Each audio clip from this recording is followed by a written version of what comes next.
A hard thing about fostering is the uncertainty. You don't always know how long a child will stay with you. You don't always know what decisions are being made behind the scenes that you're not being communicated with. And sometimes there can be tension between carers and social workers. It is very easy for the uncertainty to creep into the atmosphere of our homes. But here's something that I have learned along the way, that we may not control the systems, but we do influence the tone over our homes. So today we're talking about how to lead a peaceful home, even when the things around you feel uncertain. Because outside influences, they don't have to dictate the peace inside your home.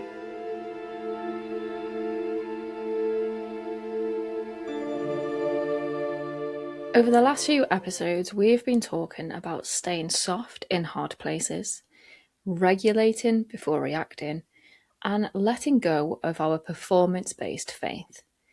So today I want to bring all of that into one place, and that's your home.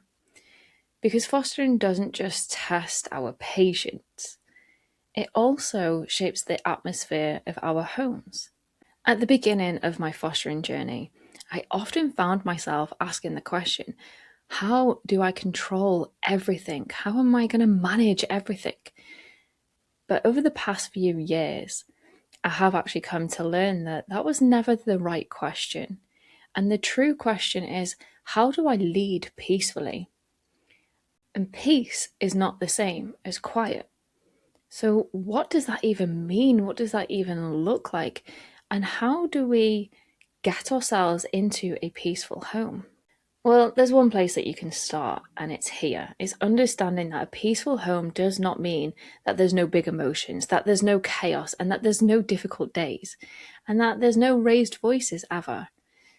Understanding that peace is not silence, but peace is stability in the middle of the noise. It's knowing that even when things feel messy and life seems hard, there is an anchor in that room. And more often than not, that anchor is you. You are the anchor for everybody in that home. And it's not because you're perfect, but it's because you are present, because you lead the home and you set the tone for your home. When things feel unpredictable, it is really tempting to just tighten our grip, to try and control everything and everyone, or to try and correct everything, trying to anticipate what's going to happen, what's going to come at you next. But control, that's exhausting and it doesn't work. So it's learning, how do we let go of control and truly move into leadership within the home? Because leadership is different. Leadership says, I set the tone, I protect the atmosphere, I respond thoughtfully, and I choose calm wherever possible. And I know that I only have control over myself. Leadership, it trusts that not every emotion needs to be suppressed, but sometimes it just needs containment without pressure or an audience. And scripture reminds us of this in Proverbs 14:1.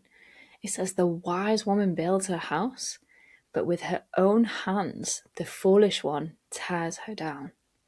So building our home, it doesn't always look dramatic. Sometimes building our homes just look like lowering our voice, pausing before reacting, choosing peace when frustration could be so much easier.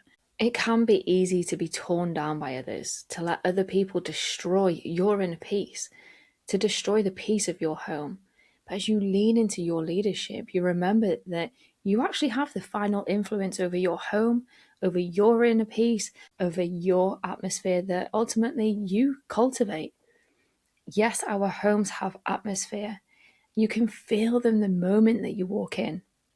An atmosphere, it isn't built by the decor or the routines, but it is built by your tone of voice, by your emotional regulation, by your consistency, your gentleness, your boundaries, and your prayers. So when we can regulate before reacting, when you can release that mental replay, and when you choose your faith without performance, you create that safety in your home. And the children in the home, they may not always articulate it, but they feel it. And they feel it in the chaos, but they also feel it in the quiet time of just normal routines. So you can create peace despite the uncertainty.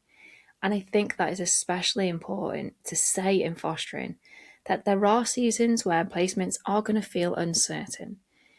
You may not know if a child is actually going to stay with you long term. You may not know what decisions are being made behind closed doors. You may feel unsure about social services intentions. There may be tensions in conversation, and there may even be some form of professional disagreement. And if you find yourself struggling with that right now, you can check out our video on professional disagreement. But that uncertainty, it can easily leak into the atmosphere of your home. But here is something steady that you can remember. You do not control the system, but you do influence the tone over your home. You cannot control every single outcome, but you can cultivate peace. But Jesus said, "Peace I leave with you. My peace I give you. I do not give to you as the world gives." And that's in John 14:27. That kind of peace, it isn't dependent on systems working perfectly, but it is what we can rest in when things around us feel uncertain. This is how we shift from control into spiritual leadership in the everyday moments.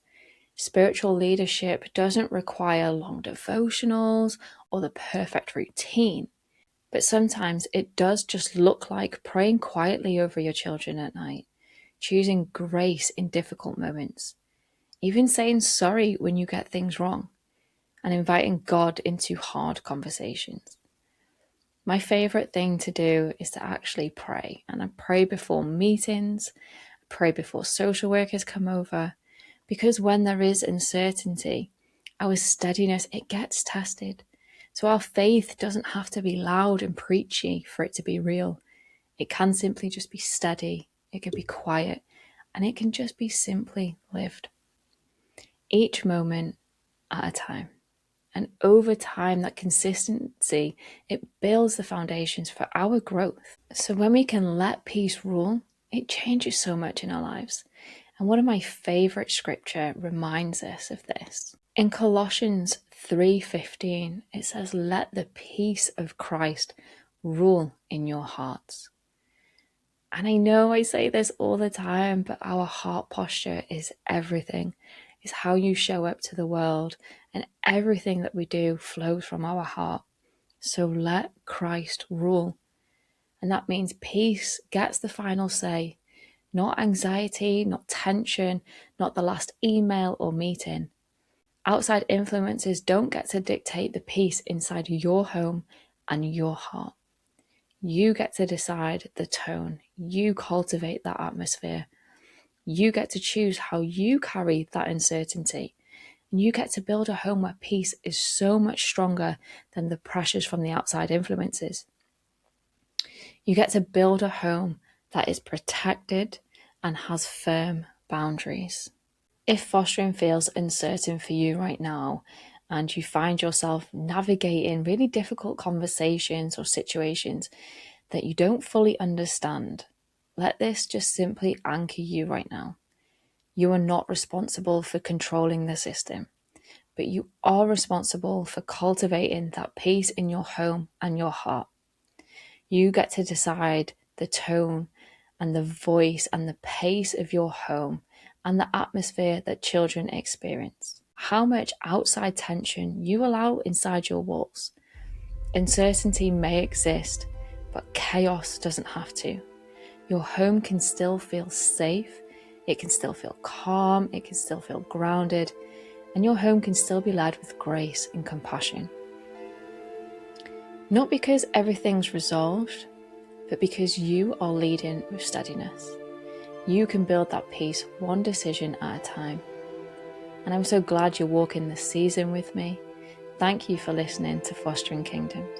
Don't forget to like and subscribe to our channel, and let's hang out some more.